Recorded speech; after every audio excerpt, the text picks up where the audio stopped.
Hello everyone and welcome back to Sydney Rates Things, and today we'll be rating all of the people in the new Netflix documentary Tiger King. Now I want to start right now and say disclaimer because there will be spoilers in this. Number 20 is Dylan Passage. He is irrelevant until the end of the story, and you know what, I hate to say it, but he is too boring. He is a pretty boy who is too boring, and you cannot convince me that he really is in love with Joe. You can't. It's like maybe if Joe was like Robert Downey Jr., but that man is a gay flea market Crocodile Dundee, and you cannot convince me that any human would love that man, especially when he has a burner phone in the middle of a tiger war. And I'm sorry, that's why Dylan's at the bottom. Number 19 in our list is Lauren Lowe, Jeff Lowe's wife. Much like Dylan, she is boring, and the reason why she's above him, if Dylan is water, then Lauren is club soda. I rest my case. Number 18, Tim Stark. Tim Stark, the Northern Zoo man. If I imagined a crooked zookeeper, that's what it would be. It would be Tim Stark. But I don't think he's the most interesting. Therefore, he's not even close to the top. But he's not the bottom. Number 17 is Travis Maldonado, and it's unfortunate that he did pass on, and the way he passed on is also unfortunate, but when he was alive, he was boring in the story, as insensitive as that seems. All he did was ride ATVs and participate in illegal activities, and I do not stand for that. Alright, the next on my list is Jeff Lowe. Jeff Lowe, husband of Lauren Lowe, is number 16, and I have to say that I know y'all be shocked because he's a crazy man who plays a big role in this story, but I just don't like him. He makes me uncomfortable a little bit. Like, all the things he does makes me a little uncomfortable. I have to be real. He makes me uncomfortable, and he confuses me. Like, if you're like, ask me right now, what did he do? I could not tell you what he did because I do not remember. But I know he did bad things, and that's why he's not at the bottom.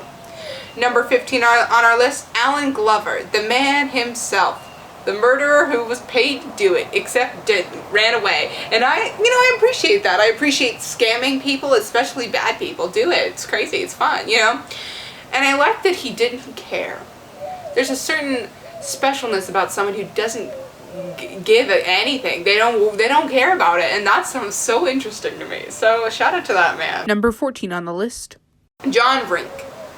He was the man, you know him as the guy with the two cool clown prosthetic legs, and I think, as unfortunate as it is, that is his only cool trait. That's the only thing cool about him, is those legs and how he got them, and that's interesting in itself, but to the story, he just kind of watched from the sidelines, and as though, I get it, but there could have been more you could have done for the story that intrigued me, and you just didn't take it there. You didn't take it there. Number 13, John Finlay, the first of Joe's husbands, the guy who always records shirtless. I thought he was boring, and my only argument for this is he's not my favorite, and that's it. I mean, I can't really give you a good opinion why, but he's just not my favorite, and I stand by that. Number 12, Doc Antle. I need to make a disclaimer on this one specifically. He is the worst in my opinion ethically. Hate that man with passion. Do not like him, period. But he is kind of interesting. So he's not the bottom of my list here, but he is kind of interesting, which makes him a little bit higher up.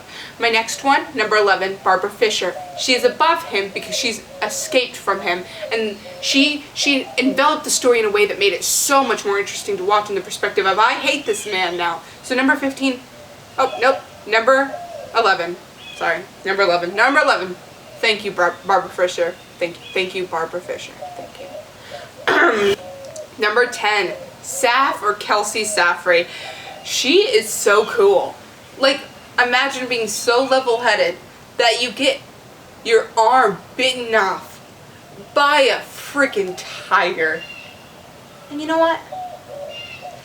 You still show up to work 6 days later at the same place you got your arm bitten off. If that doesn't describe a cool woman, I don't know what does. And that's why I like her. That's why she makes my top 10. Now, next on my top 10, number 9, Mario Chabrol. he's like the cool version of Tim Stark. He had this like, it's not only the Tigers that are his scandal, it's a drug scandal too. It's like 2 scandals in one, and he is the coolest out of all of them. Like, he's like the cool friend out of that whole group, and he thinks everyone's dumb, and I love it. And that's why he's my number 9. Number 8, Don Lewis. Don Lewis, the man, the myth, the mostly mystery and missing. He's gone. We don't know where he went. But the fact that there's so much conspiracy around him and he plays such a big role, even though he's not even in the film or the documentary, it's so amazing. It's ridiculous. I appreciate that man. Okay. Could have been buried under a septic tank. Could have been fed to tigers. Could have just dipped, left. Everyone, bye. Sayonara. I appreciate that. And that's why he made that spot. That's why he's my number 8. Number 7, Howard Baskin. This man, Carol Baskin's husband, is a great guy. Great guy. He seems calm, and he seems Absolutely boring. someone he reminded me of from my childhood specifically was Uncle Knit-Knots from Imagination Movers. I will insert a picture here so you know if you aren't familiar, but he is so boring. And I like to think that if any of Joe's guys did show up, he would pee his pants immediately, like physically pee himself. And that is so funny, because there is nothing funnier than a man humiliating himself by peeing his pants in fear. That's why it's my number 7. Number 8. Hey dummy. Hey clown. Yeah, I just want to let you know. Yeah, you dummy, big big old dummy dumb. It's actually not number 8 or whatever dumb thing you said because you don't count backwards. No, it's counting down. It's a countdown. It is number 6 now, because the last was number 7. We're on number 6. It is number 6. This is the big shocker. The Tiger King himself, Joe Exotic. I don't think that he is the best in the show.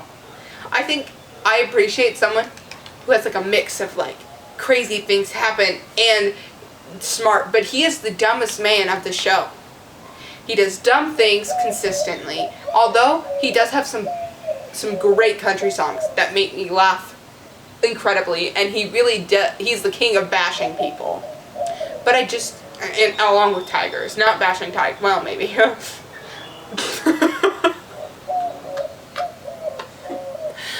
Yes. And that's why he didn't even make the top 5. And I'm sorry about that, but you know what? Number 6, that's what he gets. Number 5, James Garretson. He is in the top 5 for one reason only.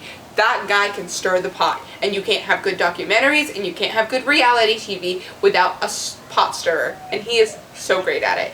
And you know what? I also appreciate that he looks like a man baby. His bowl cut, he wears like blue collared shirts every day. He wears what a first grader would wear and has the haircut that a first grader would have. But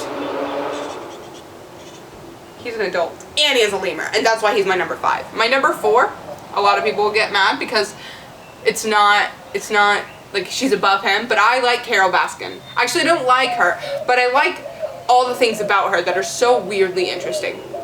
First thing, she could have killed her husband, and I think that's so weird. Like, the ways, and like, you know, when she like was like, if you wanted to eat him, you gotta put fish oil. How did she know? How did she know? And that's crazy to think. That is crazy to think that she would do that. Anyways, another thing about her is she's the ultimate cat lady. Like, you think of like sad, depressed cat ladies? No. When I think cat lady now, I think Carol Baskin, because that's what she is. She's a crazy cat lady. And another thing, she's smart and she's manipulative. And she gets away with stuff, like the murder of her husband. Possibly. And the other last thing about her that's, like, you know she doesn't fear death, and it's not because she works with tigers. It's because when she rides her bike, she does it helmetless. She don't wear a helmet. She don't care. She's like, psh, so what? I get knocked over, crack up in my cranium. Bro, I've been bitten by a tiger. And that's how you know crazy women right there. Number 3, another one that I think people won't agree with me with, is Joshua Dial, the campaign manager himself. Okay? He is so normal that it's interesting. You know, when you like variety and differencing of people and characters and things, and so when you watch someone who's so normal while everyone else is crazy, you can't help but be intrigued, and that's why I like him. He always witnesses the most crazy moments of the show, and he worked at Walmart, I worked at Walmart, therefore he's my number 3. My number 2, Rick Kirkham. Rick Kirkham, the producer of the reality TV show, or what I like to say, Indiana Jones with a camera. There's just something so charismatic about him. Even more so than, like, Joe. Even more so. I think I could watch a documentary on him alone, and I'd be intrigued. And that's why he's my number 2. But I have to say, my number one has to be Eric Cowie. He's the only one in the end who really cared about the cats, who cared about where they went, about how they were treated. He is the true hero of this story. I think and there's only a couple of good people. I think in this documentary it's quite sad because no one really comes out victorious. But you know what? He's my hero. And that's why he's number 1. I think he is so good, so kind. And that's why he deserves the number 1 spot. Thank you.